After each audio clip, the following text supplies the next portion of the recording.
Is Facebook stock, or Meta, as it's now called, a good buying opportunity after the recent drop off the back of its weaker than expected Q4 results?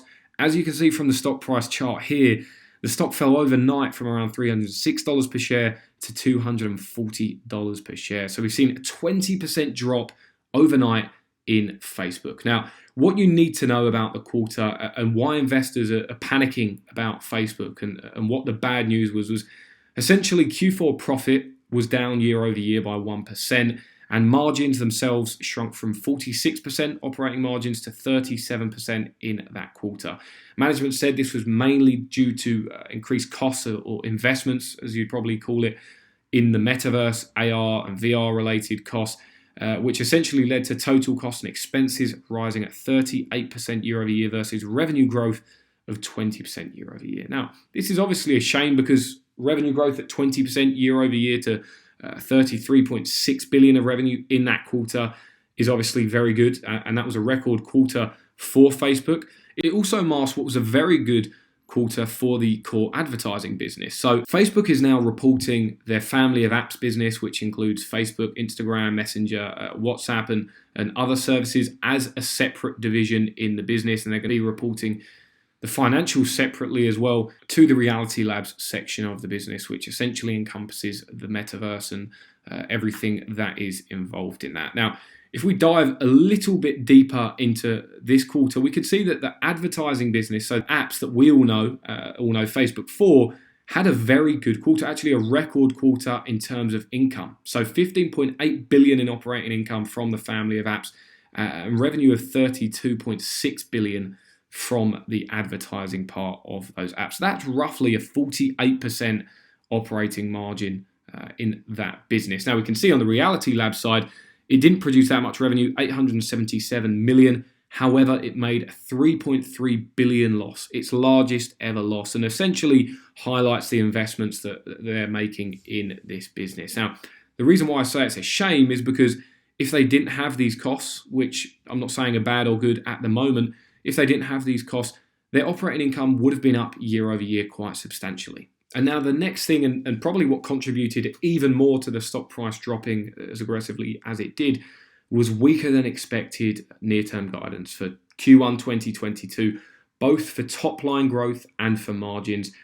Management put this down to increased competition from the likes of TikTok and other mediums, as well as the Apple iOS changes, which essentially make Facebook's advertising less effective, so they're charging less money for ads, or advertisers just aren't as attracted at the moment to using Facebook for advertising. And then also continued metaverse investments into Q1 2022. And we can see here, this led the CFO to guide for 3 to 11% year over year growth in revenue for the next quarter coming. And this isn't necessarily encompassing the whole year for 2022, but it's an indication maybe of what's coming in the year ahead or the years ahead.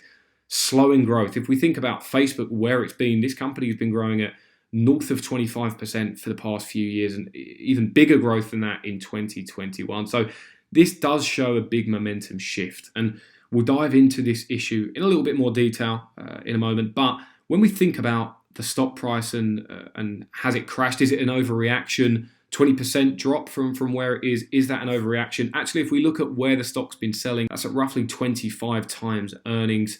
25 times earnings usually discounts 15% growth or something along those lines. If management are guiding for 3, which is low single digit, to 11% growth, then maybe you'd say the stock price drop of 20% from where it has been is warranted. That gets you to around the mid-teens multiple of the operating income or underlying operating income of the company if we're stripping out those metaverse investments, which does discount close to 8 to 10% growth. So just off the back of this, there is a hint of we need to look into this a little bit more, and actually the stock price drop may be justified. Now, if we look at this in a little bit more detail, really what's driving this decline or this momentum slowdown, and we can see here for the first quarter in a very long time, Facebook's daily active users actually were down quarter over quarter. Only minimally, but we can look at some key areas like the rest of the world where they were down, US and Canada where they were down as well. I mean, look, it is minimal at the moment, but to some people, this is indicating a momentum shift in Facebook's business, because If monthly active users and daily active users are slowing down, which it looks like they are, unless they can find a way to kick that back up again, which they may do, they have to rely on the monetization of users. Now, actually, the monetization of users wasn't very bad in the quarter at all. That's mainly what was attributable to the revenue growth. As we can see here, worldwide, average revenue per user went up around 15.7% to $11.57 per user versus $10 in the quarter previously. On a year-over-year basis, it was around 15% as well.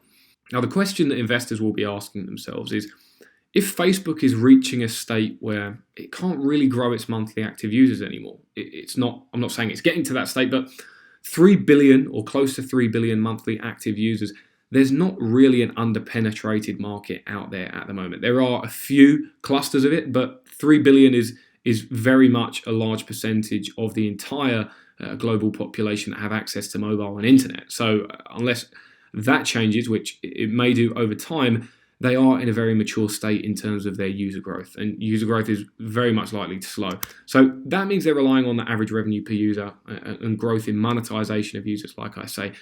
That's difficult when there is a competitive landscape, which they're citing. Now, Facebook has always been this monopoly of social media, and no one really there to challenge it in terms of user attention and also advertising. But now we have TikTok, and TikTok is a powerhouse in its own right. So they have actually cited in their Q4 earnings call that TikTok are outcompeting them in things like Reels, and they're able to monetize their attention in Reels better than Facebook is.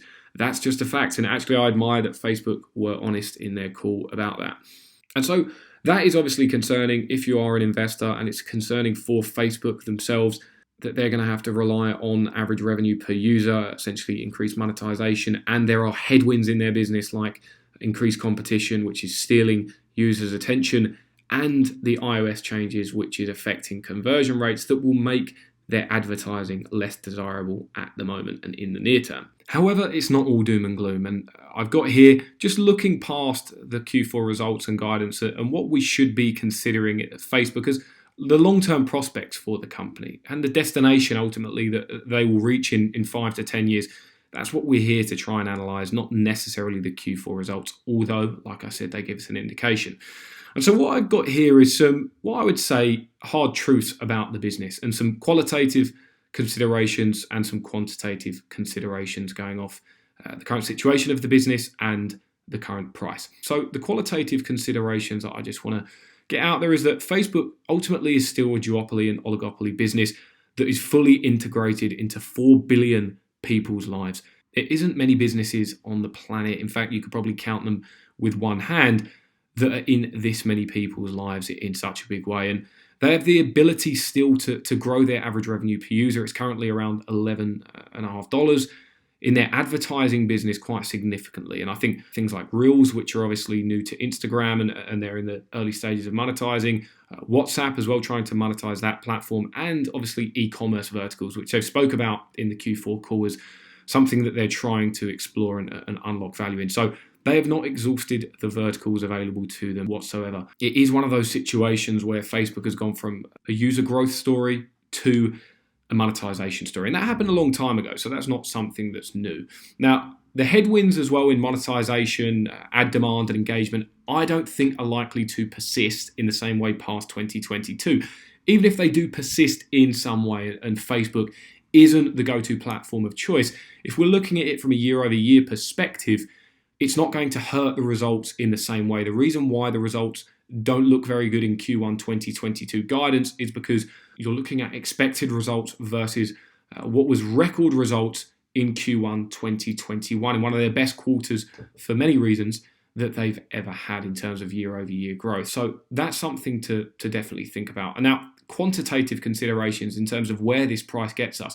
50 billion in underlying profits for the advertising business, their core business, which is roughly 8% of the total enterprise value. So you've got like an 8% shareholder yield based off of the underlying profits in the core business. The current prices are valuing their investments in the metaverse and AR and VR at zero. So saying that they have no intrinsic value or future value whatsoever. So essentially, you're saying that the 10 billion of commitment in investments or costs into the metaverse are going to be coming back with zero in the long term, which I think is very, very unlikely.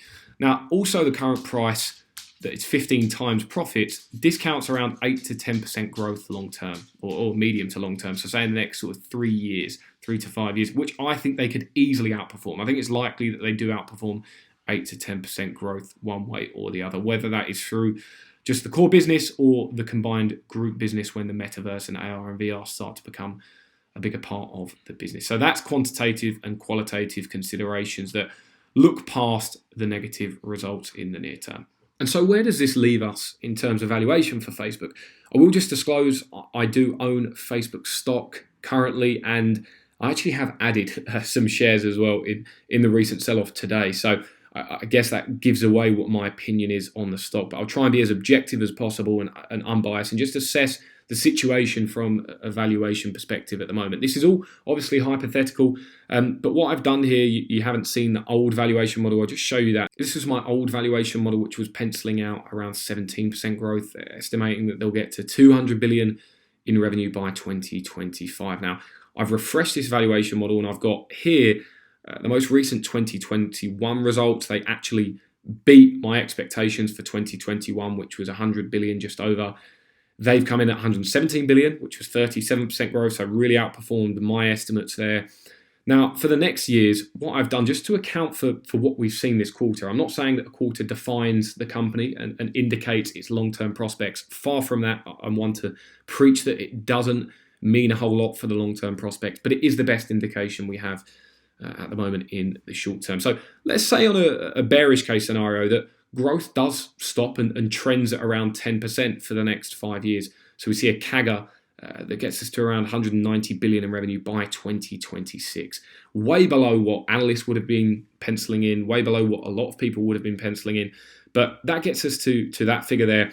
EBITDA, let's say we have a slight contraction in profitability, right? They've penciled that in. I actually think it's unlikely, given that a lot of the profitability fall off this year or this quarter has been mainly due to investments into the metaverse, which isn't showing much return at the moment. So I guess it's up to you as an investor whether you see the metaverse as actually adding to intrinsic value in the future or producing cash flow in the future or not. Or is that 10 billion annual commitment to investments in that a waste of money? That's for you to decide. But I've penciled it in for now.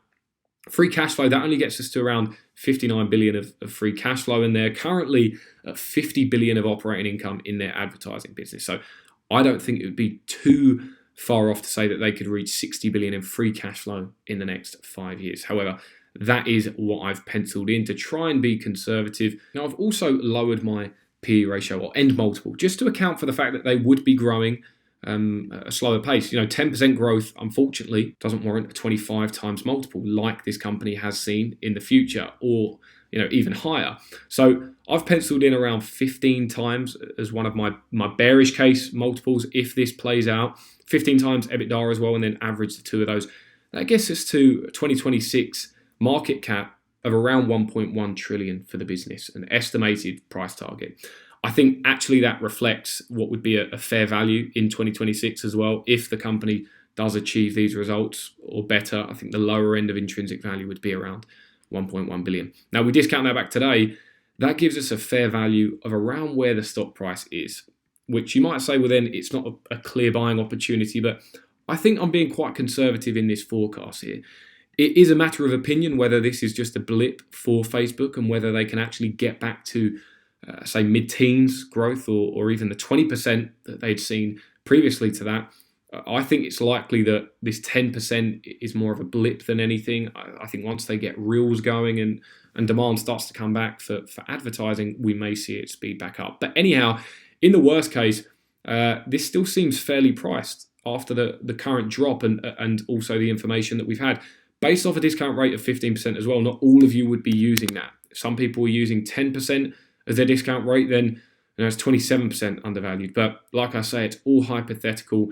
I'm just showing you what I've penciled out to try and look at what the potential downside is for Facebook. And I think the risk reward looks pretty good at this price. So like I said, I have added to my Facebook position and I'm going to be watching it closely in the following weeks. But that's it for this update, guys. Just wanted to hop on and talk about Facebook, one of my positions, and obviously a lot of people out there own Facebook as well. A lot of super investors out there own Facebook, which I didn't mention in this, but that'll be interesting to see exactly what they do with their Facebook position come the Q1 2022 13Fs, to see if people added or came off of Facebook. I'm definitely going to be looking out for that, because it is the most owned, if I'm right, stock in Dataroma for super investors. So that's quite compelling and giving me a little bit of satisfaction. But like I say, that's all for this video. I'll leave a link to the Patreon in the description if you're interested in joining our investing community over there, and on the Discord, where we discuss things like this every single day and other topics as well. You'll also get access to my exclusive analysis and my deep dive write-ups, which I'm doing one a month at the moment. There's one in there on Mercado Libre, and soon to have one on Spotify. So go ahead and check that out. Leave a link in the description.